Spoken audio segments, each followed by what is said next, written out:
Hey guys, welcome back to Combat Chat. To this episode, we had Elliot the Dragon Compton on again. It was great talking to him once more. We kind of just rolled on, like we just usually do our pre-talks before, and we just went straight on from there. So don't feel like you missed out on anything when it goes straight into the episode. We just kind of just was on a great flow already talking to Elliot and just went straight through. So we talked about him fighting Nieky Holzken last year during the pandemic. Also about what he's doing at Team Compton now, some new exciting news for him. And also just like, things like, the one weight cuts, the whole one process from there. So it was a really good insight on how, how one championship works with their fighters and how they treat them. And all the good reviews that Elliot gives them. Okay, guys. So right now, here is Elliot Compton. So I wonder what'll happen with him now. I don't know. Did you guys see that Dave LeDuc just got banned from fighting as well? Yeah, very interesting. That guy's so annoying. I know, man. And I'm kind of like, I feel like I'm mixed about it because I'm kind of like, are we recording right now? Yeah, we are both like, haven't really started or anything. Yeah, I don't really care anyway. But it's like, I kind of feel like, bro, like you talk so much shit and you get away with it, but like you kind of got like pulled up on it. You know what I mean? It's like, you know what I mean? Like there's like a repercussion for your action. I think that's what the fight game is missing a lot of these days. Yeah. It's like people can do and say whatever they want, and there's no sort of like repercussions. You know what I mean? It's like, now it's like, oh, here you go, bro. See you later. You know what I mean? It's like good. You know. I mean, I think what this shows as much as anything with LeDuc is he was like parading around like he had some king status in Myanmar, and like acting like when he goes and calls our book out like on behalf of the people of Myanmar, but like this just goes to show you that like he's just acting 100% in self-interest. Like they don't want him to do this. Like it's just like no one is on his side. He's his own. Yeah, for sure. Like he's just representing Dave LeDuc, and it's like he always talks about. I mean, the whole I think he does a good job of getting people riled up because people respond the way he wants them to when he says like, Muay Thai's weak and stuff like that. But like he did a run in Phuket where he was not that successful. He was not unsuccessful per se, but he was not particularly successful either. And then he wasn't fighting A-class Thais. Yeah. Jake Lund was over there and beat him pretty handily. Like, and then he just goes and his fights like. Why, as an 80-something kilo guy, would you even call our book out? Yeah, doesn't he fight at 84? Yeah. That's nuts. He fights heaps of 70-kilo Thais. Like, all he's like, look, maybe he could beat some top Thais. Who knows? And it's just like, but all the guys he calls out, he even was talking about meeting Liam Harrison for a fight. There's 20 kilos difference in weight. He's never like, if he fought even some of the Thai fight Thais like Kompikat and like Teng Nguyen, like the guys that are actually up there, he'd get walloped. Yeah, man, it's crazy. Like I was thinking about it this morning. It was like, the fight game is like the only sport, like combat sports, is the only sport in the world where you can call people out that don't compete in your sport. Yeah. You know what I mean? You imagine like Johnny Wilkinson calling out David Beckham, and everyone would be like, "Bro, like of course you'd win in a football match." Like, you know what I mean? Like, or like like LeBron James calling out like Darren Lockyer or something. You know what I mean? It's like, bro, like come on, man. It's like I don't do that sport. You know what I mean? It's like this seems to be like the game now. It's like it's a recurring thing. Yeah, I mean, like look at these Logan. What are they like? The Paul brothers. You know what I mean? Like it's bad. Man, like they're getting paid though for it. So man, that's what's heartbreaking. You think the amount of fighters out there that would never even get a sniff of that kind of money, and they're like, I mean, I'm sure they worked hard on other parts of their life to get that fame or whatever, but like, I mean, to call DC out for a boxing match, I mean, come on, man, it's like, it's getting a bit out of hand. Like, I think, I don't know if it was just like everything got pent up in the year that we didn't have many fights, but like, we're just at a point now where shit's getting too weird. Yeah, it's definitely getting weird, man. Yeah, for sure. It's that Fight Circus show. Yeah, fuck. That's what we're heading towards. Yeah, it's pretty wild.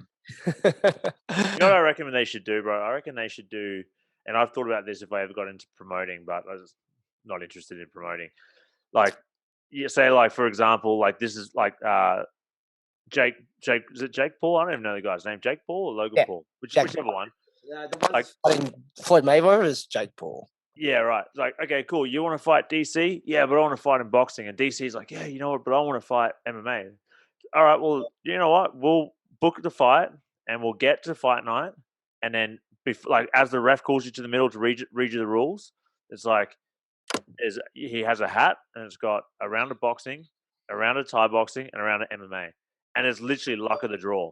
But so like you could draw all 3 rounds MMA, you could draw all 3 rounds boxing, or you could get 1 round boxing, 1 round Thai boxing, or 1 round MMA, just to keep it interesting. You know what I mean? So it's like, well, if you want to fight, then like let's keep it even. You know what I mean? Like it's it's pretty crazy when you think about it. Like even to a point where like all these kickboxers call out Thai boxers, but it's like, nah, but you have to fight the kickboxing rules. It's like, well, it's like, yeah, it's similar, but it's actually pretty different. You know what I mean? Yeah. Well, the wildest thing about that idea is it's not even unfeasible now. Like I wouldn't put it. Like I could see it happening. Yeah. That sounds about right. Yeah. Well, you think like back in the day, Ray Matsumura used to do Explosion, right? And they did X rules, and that's what it was. I remember that. Yeah. But I think if you made it like at random, it'll like definitely change things a little bit more. You know what I mean? Yeah. I don't mind it. Yeah. Why not? It makes everybody more accountable. You have to start training in different disciplines. You know what I mean? You can't just be like, yeah, I'm a boxer, I'll fight this guy. And you know what I mean? It's like, oh, now I'll probably have to learn how to defend a few takedowns. You know what I mean? Yeah. It keeps it interesting. Yeah, look, fine. It's like, you know what? If you're going to have like all these circus matches from there, like, you know, hey, let's make it even more interesting. Just like, you know, and like if you're trying to draw from a pool or an audience, like, you know, all the audiences around, then yeah, I reckon you pull like even a bigger pool of audiences. Yeah. Like, you know, to go, hey, like, you know, if they put on that, like I go, oh yeah, fuck, I'll throw some cash on that. I'll have a watch of it. Yeah, exactly. Yeah. Oh man. All right, cool. So fuck it, we might as well just go Joe Rogan style. We're already on it. Cool, man. We'll just kick it off from here. Let's just keep going from here. Yeah, man. For sure. Oh yeah, hey Elliot, it's good to have you back on. Mate, Thanks for having me, guys. Thank you. It's good, mate. It's good, like, you know, second time through. Yeah. We don't have to like do any backstories and that. We just could just talk the shit. Always appreciate a repeat guest. Nah, my pleasure, man. We've been talking about this for a while, so it's good to be back. I think the last time we did it, we were all in complete lockdown, right? Yeah, last time she was fucked. It was. To put now it we simply. can all laugh about it. As we have to chuck back masks. Yeah, on now here in Sydney, we're back in masks as of yesterday. Oh yeah, man. I'm a little bit behind the just the 3 days. Yeah, we haven't one of those not snap lockdowns, but we haven't been you know, shutting down as readily as some of the other states, but they've put us in some lockdown some restriction conditions for. Yeah, right. They're going to review it on Monday, so yeah, we're getting around in. Fingers crossed. Dragon masks. Yeah, someone tested positive. They couldn't trace it, and he went to every barbecue shop in New South Wales. Oh man, that's what happened here. There was a chick that was working in the COVID ward who was working with COVID positive patients, and then just finished work one day and went to a hens night in Byron Bay. Byron Bay, yeah. Nice. And then came back and tested positive. You know what I mean? It's like it's that easy. You know what I mean? It's like before you know it, like there was a dude that was working there as a male stripper. He got like positive, but he'd been working in construction on the Gold Coast at a retirement village. Oh man, man, it's like that quick. You know what I mean? It's that easy. But it's funny when I look at all the people that do it, and like the places that go, man, these guys are living their best life. Yeah, they're all over the shop. Got like 5 cafes a day. Go to, like, I'd be exhausted. Stores, go to cinemas. Yeah, and it's like, you know, look at my one. It's like, you know, home gym, coffee shop. Yeah. And it was done for like that. Even that was a drive-through coffee shop. Yeah, contact tracing me would be super easy. Yeah, we can see where you're at. So last time before we spoke, mate, from that one, you've had a fight on one. Yes. So like, how was the whole process? Like, you know, because like it was like you had to do the quarantine and that, and it's like you fought like the man Nieky Holzken as well. It was like, let's chat about that a bit. How was that experience? Yeah, man. It was very different. The camp was the same. One of the best camps I've ever done. Nothing like we were pretty lucky in Queensland at that point. There was no sort of restrictions at all. Yeah. You know, so I didn't have any problems getting sparring. I didn't have any problems on that front. A load of testing beforehand. Like we had to provide a negative test before 72 hours prior to flying out. Within a 72-hour window. So it couldn't be any more than. I think it couldn't be any less than 48. I can't remember now exactly, but So anyway, we flew out, and then when we landed, that's when things were a little bit different. I'm not going to say bad. To be honest, I'd psyched myself up to be like, oh, this is going to be like the worst fight week ever. You know what I mean? Like knowing all the hoops that you got to jump through. But in all honesty, like it wasn't anywhere near as crazy as I expected. So you land in Singapore, and then you have to get tested upon arrival.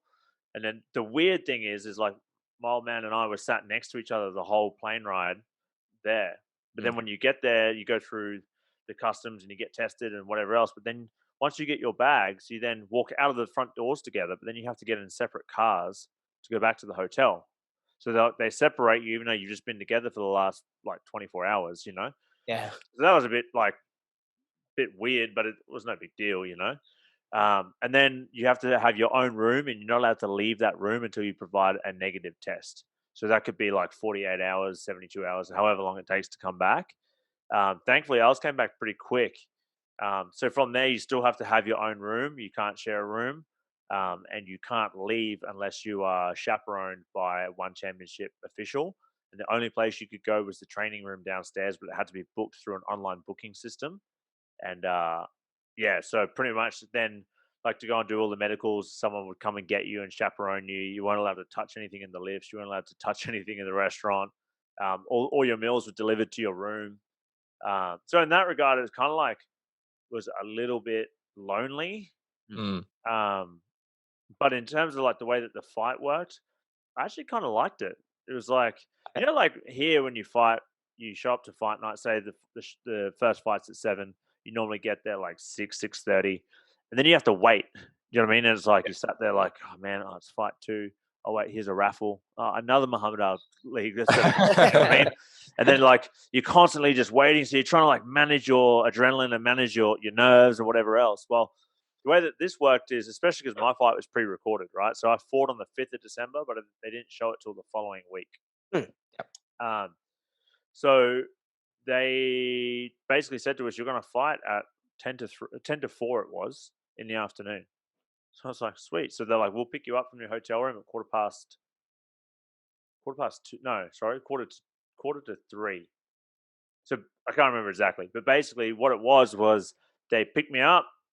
We got in the van. They allowed us to travel in the same van, which was cool. Went to the venue, and then we had to sit outside the venue until someone came and got us in the van.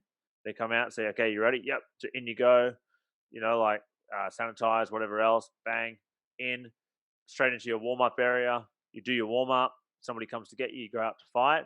Then you get chaperoned to the medical tent, straight back to the van, straight back to the hotel, back to your room. So in that regard, like, it was kind of cool because it was like, all right, it's go time. It's not like, oh no, it's not. Hang on, let's pull it back. Oh, here we go. No, it's like you knew exactly to time everything. You know what I mean? Definitely weird at the same time because obviously, like, after 60 fights, you have a set process that you do. But I think I just went there with an open mind, right? I knew that it was going to be different. And man, one championship were awesome, bro. Like, they really looked after everyone the whole time we were there. And never at one point was I ever like, oh, this is like a little bit nerve wracking, or like, oh shit, like we're kind of like exposing ourselves to the like potential COVID. Like, man, they were so good. And anything you needed, like, you have like your own what they call liaison officer, and you have them on WhatsApp. So anything you need, you just shoot them a text, and they just come and go and get it. And if they can't get it, they'll hustle for you. You know what I mean? So man, like, it was really, really great to just feel like as weird as it was, I felt at home the whole time. I never felt like out of my comfort zone, which was cool. So a lot, like, I'm pretty keen to get into this, but staying on kind of, I guess, like, I'm so interested to speak with someone such as yourself that's done the one championship, pandemic process, right? So to stay on something you said a little bit earlier, you mentioned you have a certain process that you've developed over your 60 something fights. And it's quite a shock to that. I guess I'm interested to hear your perspective on, some people are, quite solitary by choice in the lead up to their fights. They prefer to be a bit alone. They like to kind of spend that kind of week of the fight, or if they travel, they like to kind of shut away. How did the process of being separate from everyone else and like having that solitude forced upon you, how does it differ to what you usually like to do? Are you usually kind of a bit more out there when you're like kind of relaxing, talking to people when you're fighting? Yeah, man. Like I'm not one of those guys that's like, oh, I don't get nervous, because I definitely do. But I'm just like always super excited in fight week. Definitely nervous. Don't get me wrong. But I'm just super excited. I'm kind of like just buzzing with the energy. Yeah. But I learned this lesson the hard way when I fought in China once before, and randomly enough, I fought in the TV studio, and I didn't actually realize until like fight day when we were there that there was no crowd or anything, and it was kind of like the weirdest thing that I'd ever experienced at the time. Little did I know that like a few weeks later, COVID was going to jump out of the bag, and you know what I mean, like that would become the new norm, you know. So I kind of like got a leg up in that regard. But I learned that like I've got my processes and the things that like make me feel comfortable. But that fight in particular in China, like the things that I would normally do, none of it was accessible to me, and like everything was thrown up in the air, and I had a terrible fight. Like I just didn't switch on. That I don't want to go into too much detail because it makes it sound like I'm making excuses, but I'm not. At the end of the day, I got in and fought, but whatever. But the process that I would normally have, like I actually didn't realize that how much of the fight night and walking out and being around people and being in the dressing room and soaking up the energy, and I actually didn't realize at the time how much of that was a part of my mental preparation to fight. You know, it was like actually highlighted to me afterwards. I was like, wow, that was the weirdest thing ever, because I didn't have all the things that seemed familiar to me, you know? Yeah. So I actually learned on that to just kind of like be a bit more flexible and kind of go into fight week without an expectation and just focus on me and the things that I can control. And, you know, like it definitely was weird not being in the hotel room with my old man. You think like every fight that I haven't fought in Australia in over 5 years. So every fight that I've had in the last 5 years, it's just been the two of us. We fly to another country, hang out, like explore the city and get in and then fight, you know? So in that regard, like it was a bit weird, but it's like 2021, right? At the time, 2020. So we were just on FaceTime nonstop, even though we're like a few meters apart, you know, but with a wall between us. So in that regard, it was kind of like normal. But I think like to answer your question is, a lot of people I could see were struggling with it. But I just really made sure that I went in with an open mind and just allowed myself to be flexible and adapt to whatever fight week throws at me. Yeah. And I think like, I mean, I don't know if you guys have fought in Thailand or whatever, but I think back to some of the fights that I had in Thailand where you weigh in against one guy and then a different guy shows up on fight night, and you know what I mean? Like all the things. And I think, you know, like I used all that experience to just be like, let's just go with the flow. Whatever happens, happens. At the end of the day, once that cage door shuts, it doesn't matter where in the world you are. It doesn't matter what viruses are like plaguing the world. It doesn't matter. The only thing that matters is the next 9 minutes of you and him and the things that I've done in the gym back home to put that into action. So I think that's really the main thing that I focused on, was just that 9 minutes of action, or 1.5 minutes of action. You know what I mean? Yeah. Yeah. So. Yeah, of course. Another thing that I'm always interested to hear, because so many of this answer differs person to person, right? Like, what about that kind of, because it's interesting, and you touched on it when it was kind of announced, because when we last spoke to you, you said there was something in the works to have a dream fight against a kickboxing legend, which it kind of panned out, right? Read between the lines. Yeah. But when it was kind of announced that, you know, you were going to go and fight Nieky, and in this, the whole kind of pandemic one championship thing was still somewhat new then. It was like, it wasn't as kind of down to a science as it is. Yeah. Now, but when I kind of saw that you were going to fight in that crowdless environment, I did have the thought, he's done this before. Because, like, to touch on something said earlier, if people are unaware, one run in normal time, a kind of a developmental kind of show called the Hero Series, which is like kind of their upstarts, and then they'll put sort of like a main attraction on, but it has no crowd. Like you say, it's in a TV studio. So you had that little bit of experience. You talked on that. So coming out in an arena like this, where there is no crowd, some people say they prefer it. What's your thoughts on not having that, the crowd noise, how do you feel about it? When I fought on the Hero Series, it was very strange, and I think a lot of it was, so one championship have what they call the Warrior Series and the Hero Series. So the Warrior Series is like you said, it's a feeder. It's like a talent finding pool, so to speak, and you fight your way up, and they have main attractions on there. And the Hero Series is the same, but it's like Chinese athletes only. It's like a Chinese TV show. Oh, okay.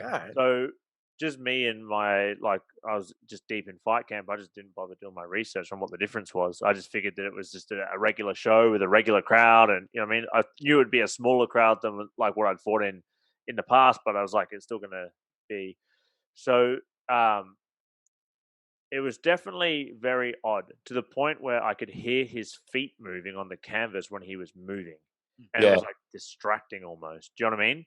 And it was like I could hear his corner as if they were like talking to me. Like when you fight, like you can hear the corner, but there's kind of like there's the crowd and there's your corner and there's like whatever else going on. Yeah. And you can kind of like blend his corner in with the background noise, and you just focus on what your corner is saying.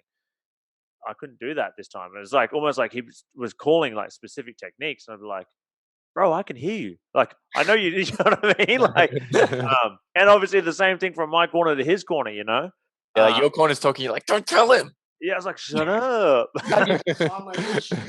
Yeah, so then like when I fought Nieky, it was very different again, because the fight in China was like there was the ring, and there was probably about a 2-meter walkway around the ring, and the rest of it was wall. Yeah. So it was literally a room with a ring in it. Yeah. So, and like there was no walkout. There was no walkout music.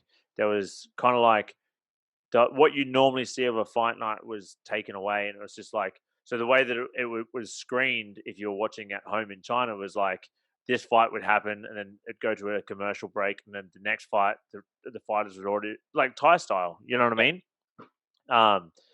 Which I'd done before, but I guess I just hadn't prepared myself mentally for that. Do you know what I mean? Like when I fought Lumpini and wherever else, I knew that was the process, so I kind of like mentally prepared myself for that. So, but when I fought Nieky, it was like the full walkout. It was like as if the crowd was there, to the point where like whenever I fight, part of my like my ritual, so to speak, that gets me into fight, as I walk up and I kind of like not wave to the crowd, but like almost like turn and salute sort of thing. It's just part of my process sort of thing.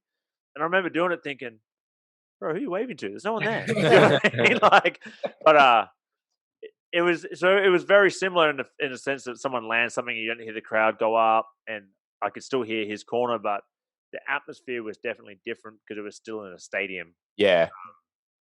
But I wouldn't say that I prefer it either way. I love the crowd when you fight and hearing them go crazy. Like when I fought in Myanmar, and I fought, it was for one championship. It was like, it was about 10,000 people in the crowd, which was half of what I fought in front of in Manila. But they were like 3 times as loud. Like the Myanmar fans were just wild, man. And I remember every time someone landed something, the crowd would like, you couldn't hear yourself thinking there. And it just like, for me, it makes the fighter fight better personally. But I know a lot of people tend to let the crowd overwhelm them, and that can also like trouble people too. So it's kind of like a catch-22. I'm happy to do both. You know what I mean? It's like I've experienced both. Personally, I would prefer a crowd, but it's not like no crowd, I don't want to do it type scenario.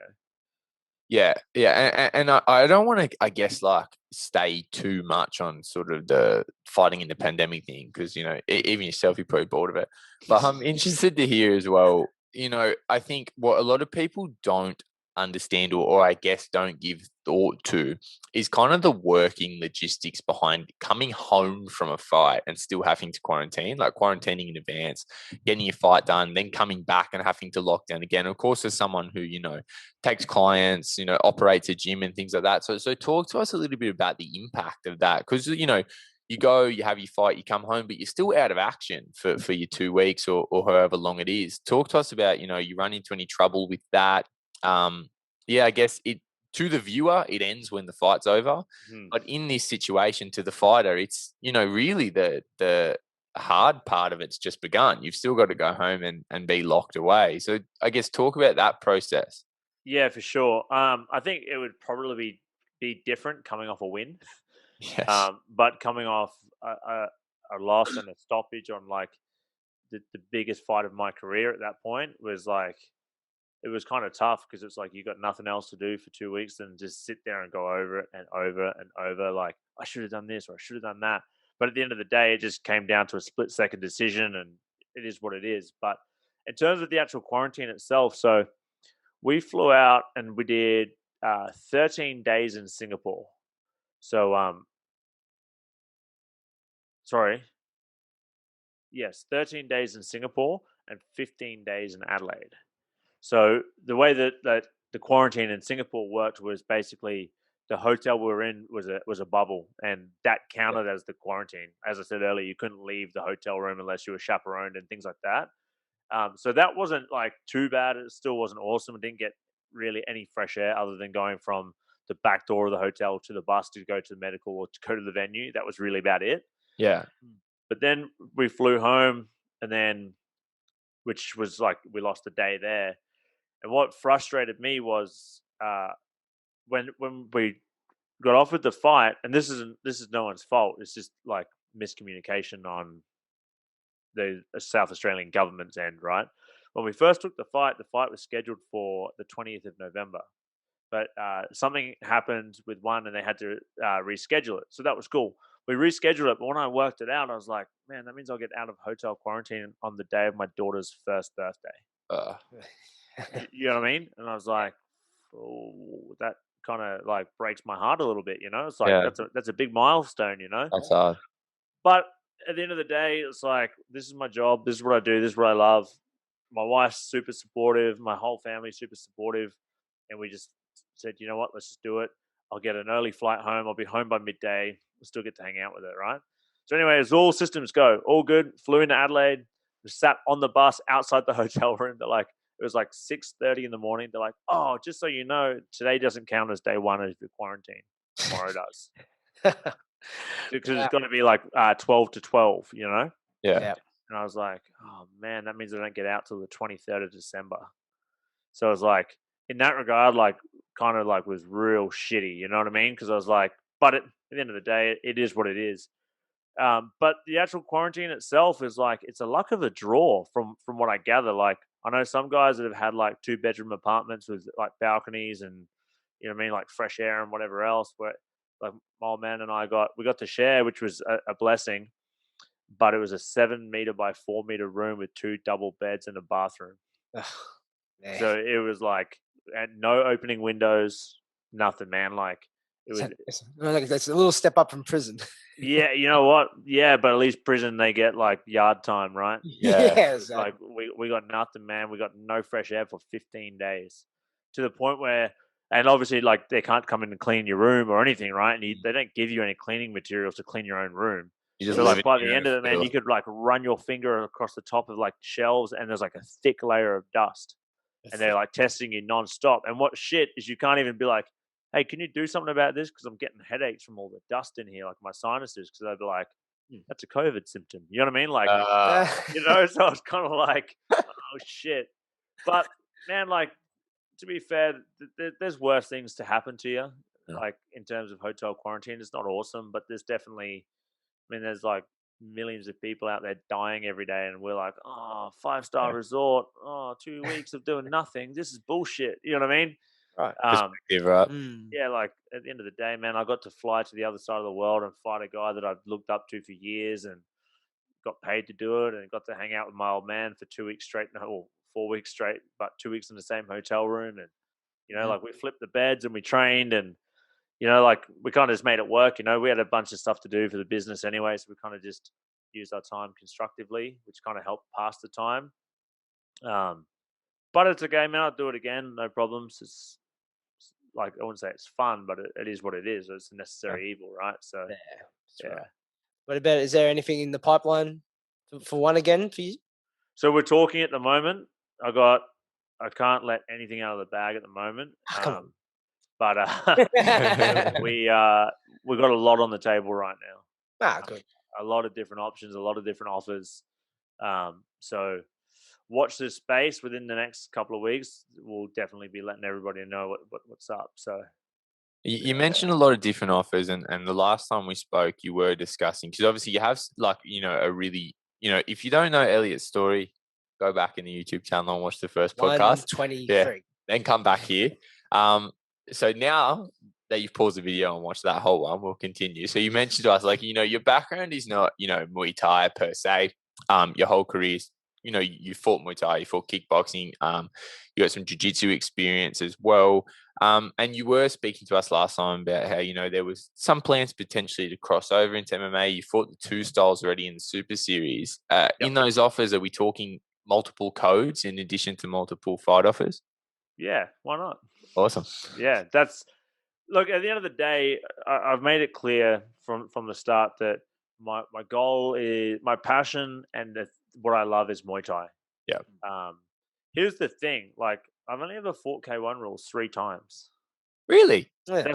I've only fought K1 rules 3 times. I thought you had a bit more K1. No, so my first K1 rules fight, I fought Victor Nagby for the WKBF 70 kilo world title. I remember that one, yeah. Yeah. And then my second one, I fought in a 16-man Grand Prix in China for Kunlun fight. Yeah. And my third K1 rules fight, I fought Nieky Holzken, arguably one of the best of all time. You know what I mean? Very interesting, yeah. Because I remember you fought with Victor, but I had in my head, I knew you were always primarily a Thai boxer. But I guess once people, you see a guy fight both styles a few times, you kind of assume it's always been. Yeah, of course. And it's kind of these days too, with the resurgence of K1, it's kind of like Muay Thai stylers are expected to just cross over into K1 rules, but K1 fighters are never just expected to cross over into Thai rules. You know what I mean? It's kind of like, even that fight with Nieky, we tried to get it under full Thai rules, 4-ounce gloves, and it was like a strict no. Yeah. Interesting that he budged the next time around, though.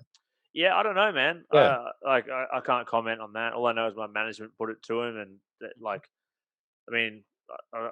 I don't want to be that guy that loses and goes, yeah, well, let's do it again. But man, I would love to do that fight again under full Thai rules. Yeah. But at the end of the day, like I've always said, like I'm a martial artist, man. I train boxing, I train kickboxing, I train Muay Thai, I do Brazilian Jiu-Jitsu every single day. Like I don't necessarily compete Brazilian Jiu-Jitsu, I don't compete MMA, but there's not a day that's passed that I'm not on the mats doing something, Yeah. My old man's a 1st degree black belt. We roll every day. Like some of the guys in my gym are some of the best jiu-jitsu guys in the state, if not the country, and we roll every single day. Like the week just gone, I literally wrestled and did jiu-jitsu every single day, and still focus on my Muay Thai and kickboxing career. So in terms of like wanting to cross over into MMA, is probably not super accurate. Yeah. Do I want to have MMA fights? Yep. Yeah, man, I want to test my skills. I want to see what I've got. Can I hang? Like, how does my striking compare, and how's my takedown defense like in a real life setting? Do you know what I mean? How does my jiu-jitsu stack up? How, like, for sure. I mean, I'm a brown belt jiu-jitsu. How does that stack up when we're fight, like in a fight? You know what I mean? Yeah. But in terms of like, do I want to have a career in MMA? Not really, not right now. My goal is I want to win that 1 championship Super Series belt. I want the Muay Thai belt, and if I can get the kickboxing belt, then that's what I want too. But if that helps me stay busy to have a couple of MMA fights, then man, by all means, let's go. You know what I mean? Yeah, so interested in a foray, interested in kind of dipping your toes in, but still the kind of central focus is on the stand-up. Yeah, because I think to cross over is like, I feel like I haven't ticked every box that I want to tick in my Muay Thai and kickboxing career. I want to win that. I want to, like, winning that 1 championship Super Series belt is like winning the WMC world title 10 years ago. It's like winning the UFC belt. That is the pinnacle of the sport now, especially in the 70 kilo and the 77 kilo division. Yeah, absolutely. That's where the best fighters in the world are now. So to win that, like back in the day, if you said that you were a world champ, it meant that you were the best in the world. Yep. Recently, it doesn't really hold the same weight. But in my opinion, if you are holding that 70 kilo one championship belt or that 77 kilo one championship belt, you could pretty much argue that you're the best in the world. Do you know what I mean? Yeah, they've done a great job of building those divisions. And it feels like, especially like, in the 70 kilo division, it was kind of right up in, coming into the COVID period when they were just announcing signings on signings on signings in kickboxing and in Muay Thai, Super Bond, Marak, Gregorian, Sita Chai, like just the list goes on and on and on. They're definitely putting effort into kind of bolstering the talent pool. For sure. What I would love to see them do a 73.5 kilo division, like a super featherweight or that would be good. That would be because like for myself, man, I walk around at 77, Yeah. 76. Like making lightweight, making featherweight. Oh, I don't know if I could do that anymore. You know what I mean? Especially with the one championship hydration system and everything else. You know what I mean? Yeah. But even at lightweight, I mean, you saw Cosmo. He was like 10 times my size. You know what I mean? I've built a bit of muscle since then, but yeah. There's a lot I don't understand about kind of the one weight cutting protocol, where it does feel like, Cosmo is a great example. The guy is freakishly large for his weight class and obviously makes it and passes his hydration as well. Like, I don't really get it. Man, I watched him weigh in when we fought. I watched him weigh in, and I was there when they read his urine sample out. Yeah, and it's gonna sound weird, but I looked at his piss, and man, it wasn't like clean. Like you're like, oh, that's weird. It was normal, man. It was like he definitely passed with flying colors. It was like it was legit. You know what I mean? I don't know. He walks around heavy. Like he's not. I've seen him kind of on social media talk about how I've seen him say that he would prefer probably not to fight at lightweight anymore at 77. He'd like to go up, but he kind of stuck for whatever reason. But he's a big guy. He walks around in the mid 80s.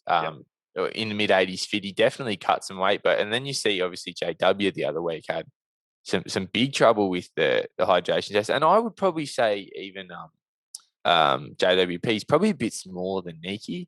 Nieky's a big dude, so it's an interesting thing. But you make a good point. I think I like what one does with the hydration testing. I think if not perfect, I think most people would probably agree. I think it's as pretty close to perfect as you're going to get, right?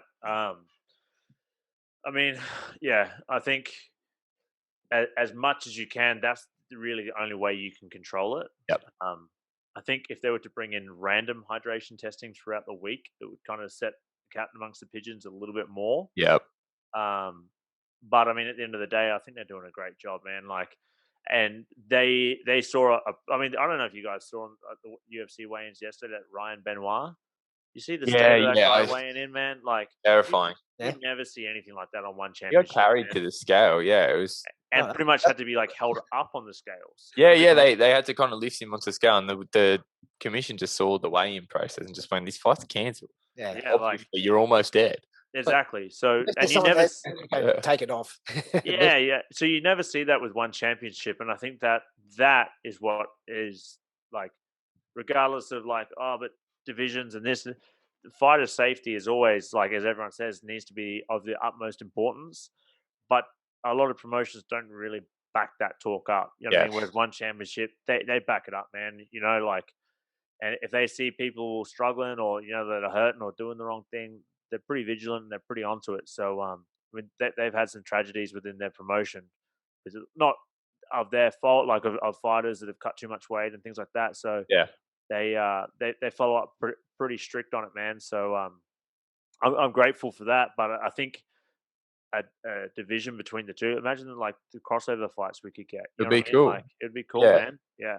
And to stay on that point, I think like one's doing good work to sort of try to stamp out like dangerous weight cuts. But I think one of the best moves you can make to stamp out dangerous weight cutting is more weight classes. Like, you came up in Thai boxing.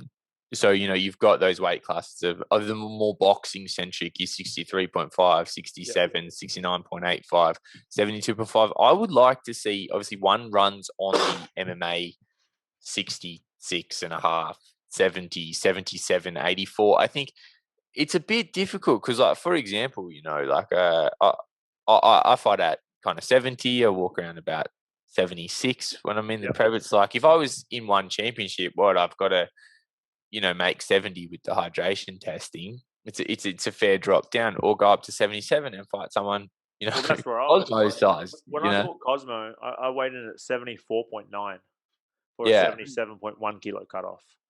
And the matchmakers at the time were like, "Hey man, you want to go to featherweight?" And I was like, "No." But I was like, you know what, man? Like, I actually wouldn't mind going down, but I didn't want to go to DEXA scan, and even my dietitian was like, "Bro, like, we could, but like, I was pretty weak at that 74." To be honest with you, I didn't fully understand the hydration system at that point, so I just tried to make sure that I was as light as possible and drank a shitload of water before I showed up to weigh-ins. You know what I mean? Yeah.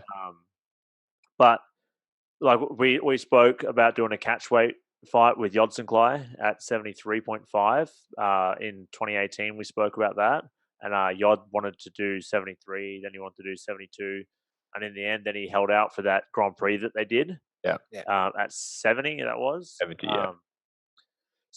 But I was at that point where I'd weighed in at essentially 75. So to go to featherweight is like 5 kilos.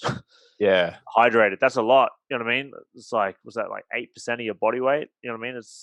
That's a fair bit, So I spoke to my strength and conditioning coach, and we spent a few months just like lifting weight and trying to like grow into the division, so to speak. But even still, like if I'm out of shape, I'm like 78, 79. I'm not a big lightweight. You know what I mean? I think it'd be cool to kind of get that middle ground. But either way, I don't really. It's not like it's like difference with Thai boxing, MMA, Thai boxing, kickboxing versus MMA is you don't really need that size. It doesn't really make that much of a difference. I'm not saying like you want to give up 5 kilos. Don't get me wrong, but it's like couple of kilos. It's not like that 2 kilos is in his right hand. You know what I mean? It's like it's spread across his whole body. It's like, whatever. You know what I mean? Yeah, I agree. Yeah. It's like, especially like Muay Thai's already established. It's already got all the different weight classes. So, even if they add them in, they can flesh them out straight away. Yeah, absolutely. Yeah. I think the problem is, though, from a westernized marketing point of view, if you look at like the UFC or things like that, like back in the day, there was like 5 divisions in the UFC, right? There was lightweight, welterweight, middleweight, light heavyweight, and heavyweight. So you only had to remember 5 champions. Yeah. You know what I mean? So from a marketing point of view, it was a lot easier to build stars. Whereas Thai boxing, if you've got a champion in like 3 divisions apart, 3 kilos apart, you could have like 20 champs. It's kind of like you lose that kind of marketability a little bit. So I think that's why it follows that. But I mean, even just like more catch weights would be cool. You know what I mean? You guys there? Yo. Yeah. We're back. Go back. Yeah. Okay. Let's just keep you on the point you're on, right? So like where we just lost you is it was a lot easier to build stars. Yeah, I think because there's less divisions, so there's less champs, Whereas like when you go to boxing and Thai boxing, it's like if the divisions 2.5, 3 kilos apart, it's like all of a sudden that's like 20 champs that people are going to know of. It kind of like, I'm not going to say it waters down the sport because that's not true either. Like, I mean, you look at like Thai boxing as a whole, there's like some phenomenal champions and like a few divisions apart. Yeah. But I think like if you look back at the UFC, at one point you could name every champ, no problems. Do you know what I mean? Yeah. But I mean, like even just some more catchweight fights would be cool. Like 73.5. Even if there's no titles in those divisions, just like, do you know what I mean? Like some more catchweight fights would be cool because there's a bunch of featherweights that like were my division, but now all of a sudden they're like the division below. Which I'm like, well, how did that happen? So like there's a bunch of those guys that I would love to fight. Yeah, I guess the flip side of the coin on the different division things is like these days people just love to watch belt fights. So maybe it's like an improvement in the appeal when you can just have a lot of titles. But I think the other thing with one is, look, because you compare like the ease of following sports as a casual from boxing to following the UFC. In the UFC, like especially even now with sort of 8 divisions or male divisions plus the 3 female divisions or 4 female divisions. 4 now.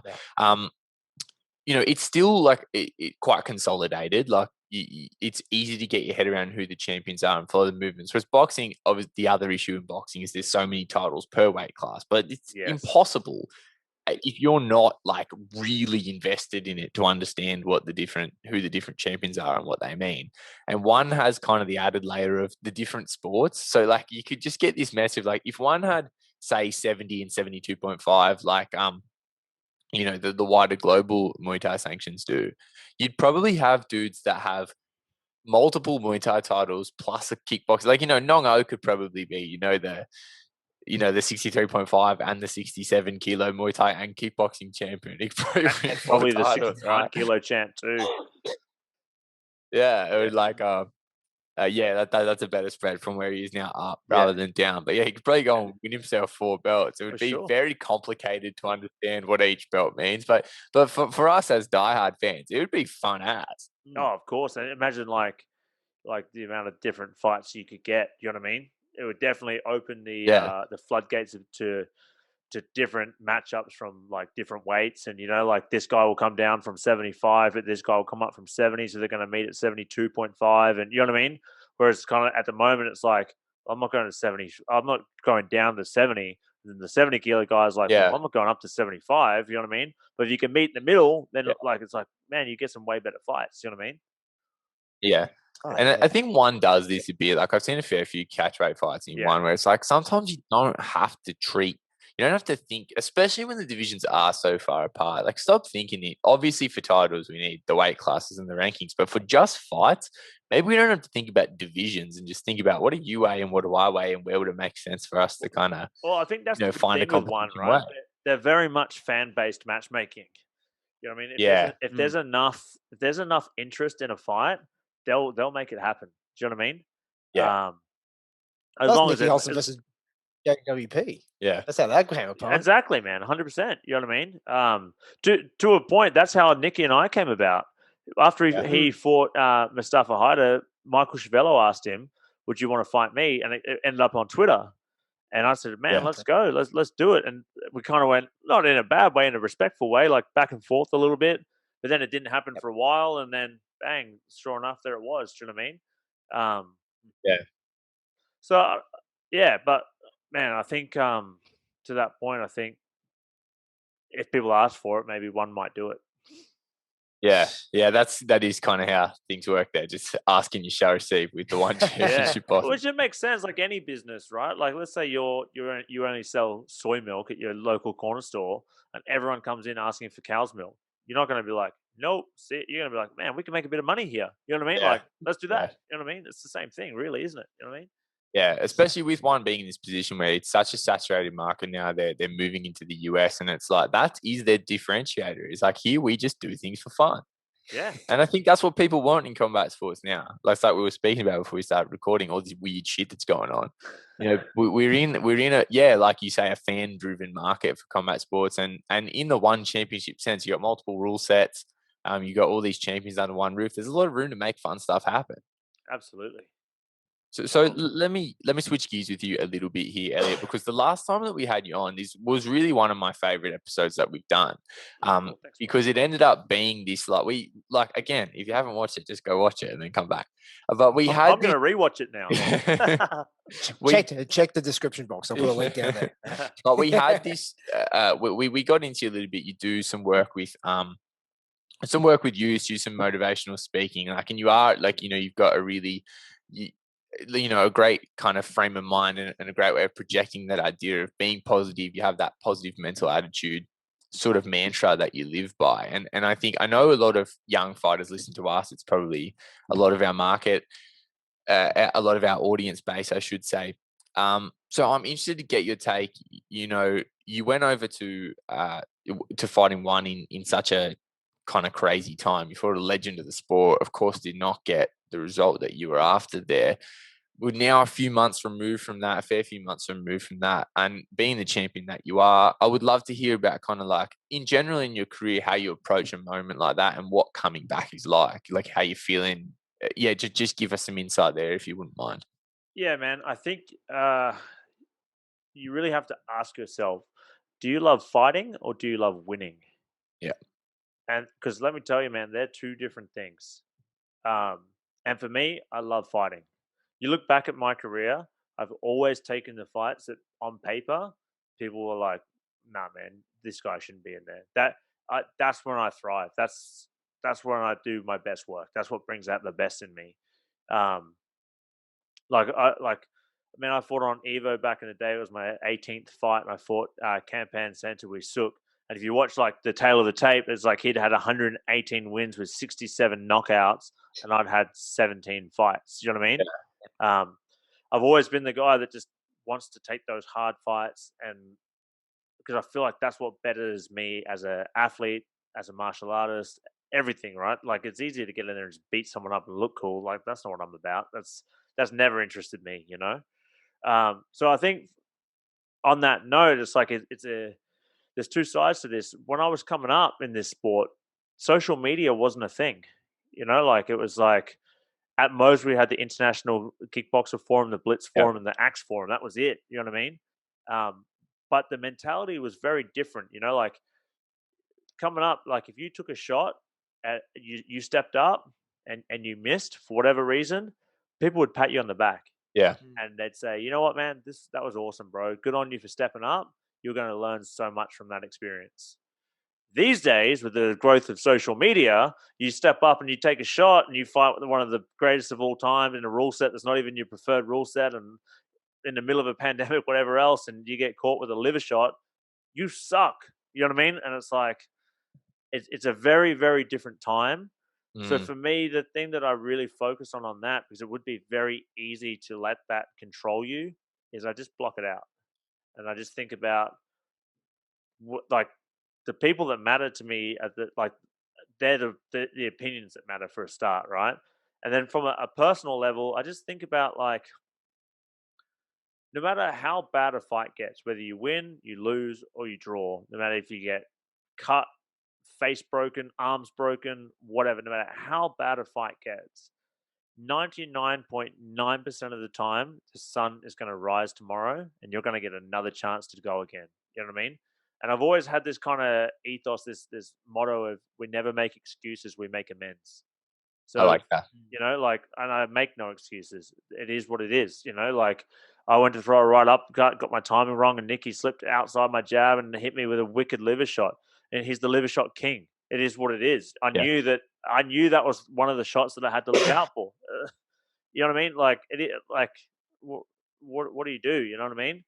So for me, I just get back on the horse, man. And I think like, as cliche and corny as it is, there's a quote from Conor McGregor, and I know, like, I mean, he's not my favorite person in the world these days, but I think he was very, very accurate with this. Where he's like, doubt is removed by action.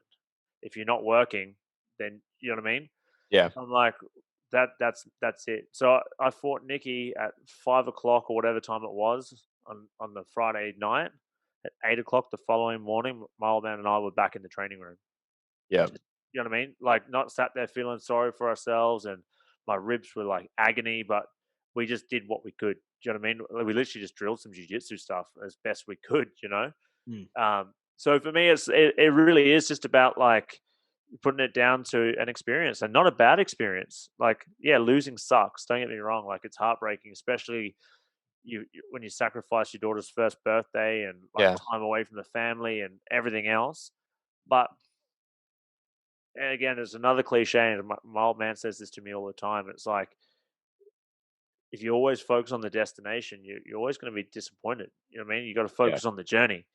So for me, that's what I think about. You know, it's like, all right, cool. What did I learn from that? Well, I learned that the game plan was to hit and move, and we did that awesome for 90 seconds. And for some reason, I decided, you know what? I'm going to stand in the pocket with one of the best ever at his range, where he's the most effective at, because I wanted to feel what he had. It wasn't an ego thing. Don't get me wrong. It wasn't like oh, you can't hurt me. I knew very well that he could hurt me. You know what I mean? Like, I'm not an idiot. You know what I mean? I've had 60 fights against like some top level guys, but he's another level above the top level guys that I fought, you know? But for me, I was like, it was curiosity got the better of me. I wanted to see what he had. I wanted to feel it, you know? Yeah. Turns out, he hits pretty hard, you know? So for me, like, a long-winded answer to a short question, but it's just getting back on the horse, it's getting back in the gym and doing what I love. You know what I mean? Like I could lose every single fight for the rest of my career, but I would still continue to do it. I love this shit. It's like it's deep inside me. It's not about winning. It's not it is about winning. Don't get me wrong. It's like that. It's a sport, but Yeah. it's everything else in the lead up and the moment of like walking out and feeling that like feeling of freedom and like feeling alive. And man, like even when you lose, like it sucks, but you still have this like feeling of like, man, I like this is what I live to do, you know. So I think if you don't have that feeling, I think that's when you're going to struggle to come back from a loss, you know. I love to fight, and I got to fight in the middle of a pandemic against one of the best in the world in the middle of Singapore. I got to fight, and I just love to fight. Yeah, so it's just about like, you know, this experience. Like if that mindset of like, you know, do you love fighting or do you love winning? You can kind of tell. It's like someone like yourself takes the opportunity to fight one of the best in the world in like probably like the best circumstances ever. Or you could be like a dude just like, you know, just a bell collector in local shows and no one knows about you outside For of your own sure, bubble. man, 100%. I actually caught up with Geordie, the fight dietitian, yesterday. And I was talking to him about it. Mm. And I said to him, "There's only one thing worse than a loss, and that's a missed opportunity." Yeah, I like that. So for me, it's like losing sucks, but not taking an opportunity because of fear or because of like ego or image or whatever it is, that's not a fighter, man. And I guess maybe I'm lucky the fact that I lost my first fight. So that feeling of like undefeated or the feeling of winning, that wasn't my first experience in this sport. My first experience in this sport was fighting a stadium champion with 200 plus fights for my first fight in Thailand in a stadium that I'd been reading about since I was a kid. You know what I mean? Yeah. Mm-hmm. That became my identity as a fighter. I will step up and I will fight the top dogs, and whether I win, whether I lose, I will give it everything I've got, and I will make one hell of a show out of it. And you best believe that if you're in there, it's going to be a rough night. Whether you win or you lose, it's going to be a rough night. You know what I mean? Like even after my fight with Nieky, like he was complaining going back to the van that he couldn't walk, so I was catching him with that calf kick nonstop. Yeah. You know what I mean? At the end of the day, you know that whether you win or lose, you've been in a fight with me. And for me, that's half the battle. I love to fight, right? So that's what I do. For real. And speaking of kind of getting back to it and living in the gym and stuff like that, we're speaking again a little bit earlier about Team Compton's got a new location to talk. I guess Compton? Yeah, the move. You mentioned to me earlier, you know, you're in the last location for 14 years. Yep. And it's been a bit of a job getting into a new premises. Talk to us about just give us the update. What's happening on the Team Compton side?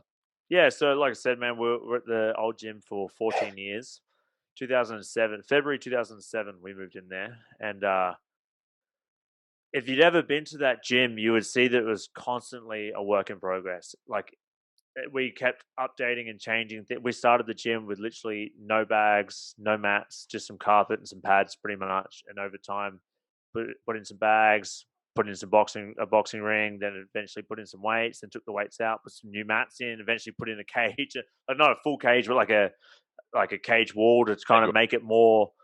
But we got to a point where we'd just outgrown the space. Like really, we should have moved many years ago, but we just didn't. We were comfortable and it was working, and it was what it was.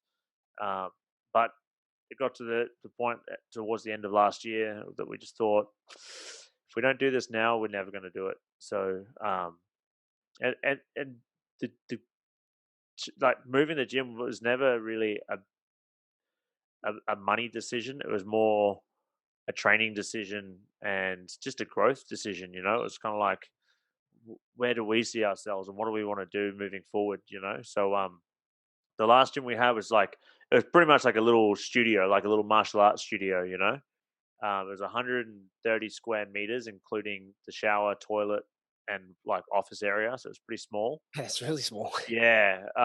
Whereas the new place we've got now is 400 square meters. Nice. So yeah, we want to play with. Yeah, you know, so it's a little bit in a different area to what we were used to, which was kind of like an exciting new challenge for us as well. A new market, new demographic, new everything else. But and we had guys that were traveling like from the Sunshine Coast, Gold Coast, all over the place to come and train with us. So we realized that location wasn't really that important. You know, like people will still come anyway.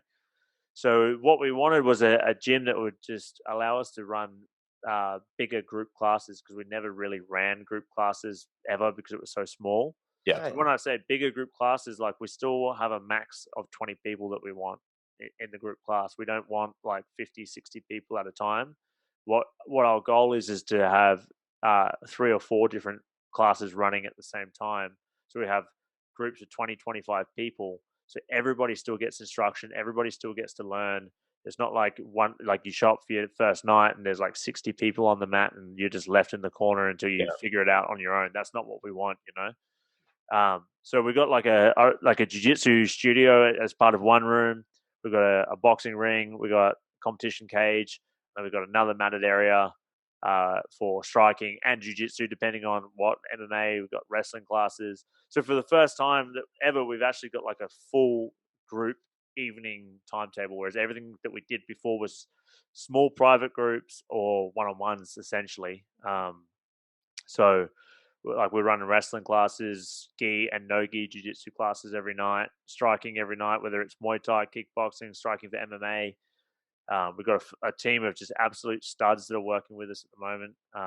Like guys that like Matty that works for us, Matt Seaton. He's had over 40 fights. He's like Australian champ, Muay Thai, kickboxing. We got Jaden Binney, who's won like probably over 100 jiu-jitsu gold medals if you actually sat down and counted.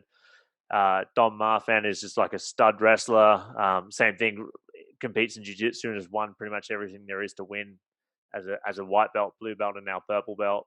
We've got another guy, Barney Holland, who's come over from the UK, who brings like a really exciting new sort of style to the club, where it's like his background is full contact kickboxing. So like with the shoes and the boots, like the old Bill Wallace style, But he blends that. He now fights full Thai rules, and he blends that well. But when he teaches, he brings that history and that karate background that he's got into what we do. So we kind of got like this, like, and obviously like my dad, you guys know who he is. He's first degree black belt and like been Thai boxing since like dinosaurs were around, and like he's all the Filipino martial arts that he's done. Trained with Dan Inosanto in the US, Eric Paul, all of the things that he's done.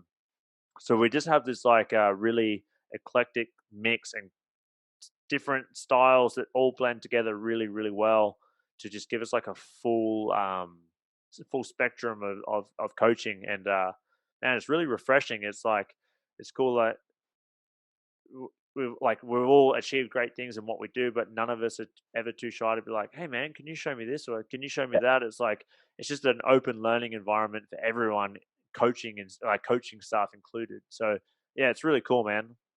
That's a cool culture to come from the top down as well. Like if the coaches are always teaching and learning from each other, it just kind of fosters that environment where learning is central. Like that's a very low ego environment. I think to be successful in martial arts, that's how you have to be, right? Yeah, for real. It's like the white belt mentality. Like a black belt can still learn something from a white belt.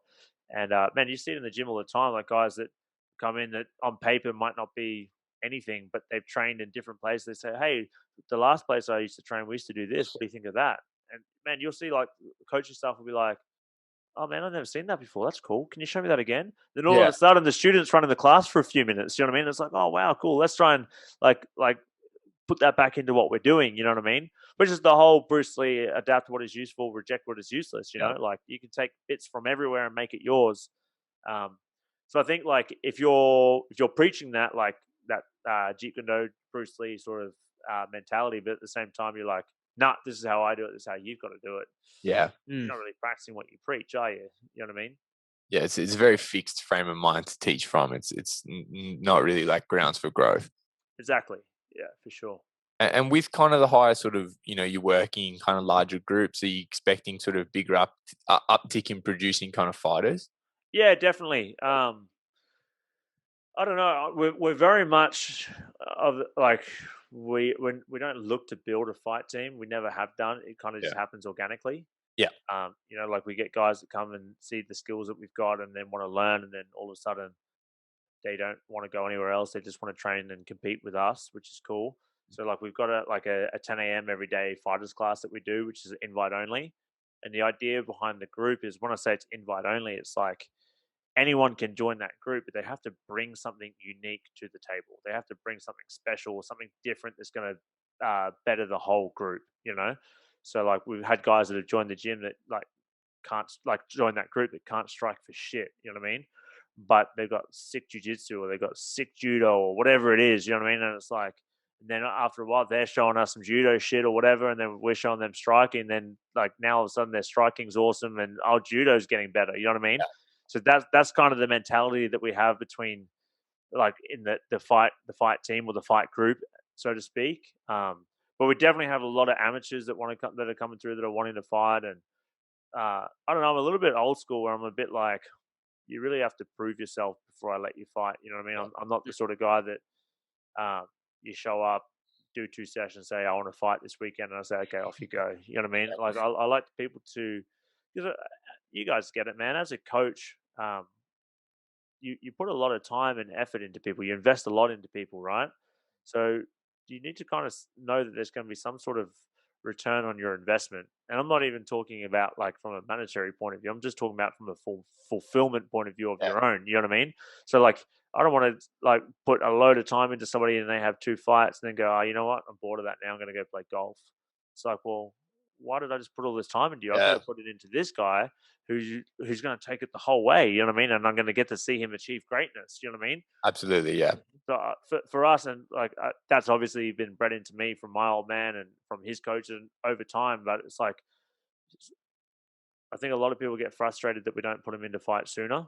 But it's like, well, you know what, man? When I see what you're getting up to on a weekend, and then you're coming in here not until like a Wednesday, you train Wednesday, Thursday, Friday, and then ask me to fight. And then I see your Instagram story, and on a weekend, I'm like, you're not the sort of guy I want to have represent our club. So, do you know what I mean? Like, in that regard, we're pretty strict, but we do have a lot of young guys coming through that I think are going to be killers too.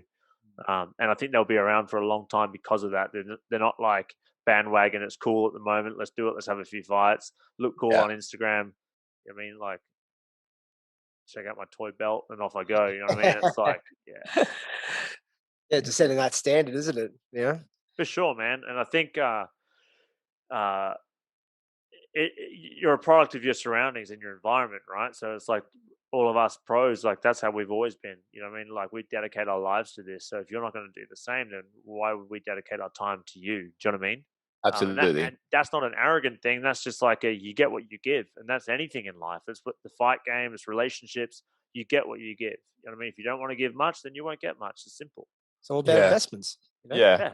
Yeah, but exactly. like I've had this a couple of times recently. I think like I can be like when like I work a lot with our kind of newer fighters, and I when someone says, I think, you know, I say these days like an old man, but I think like a lot of people now, they have a very transactional relationship with things that they do. So they come to the gym and they think I pay a membership and it's kind of like my right to jump in and fight. I want to fight. And I'm always kind of trying to hammer this message that this is not a sign up sheet thing. Like you just write your name down. Like your interest is not enough for you to be allowed to fight.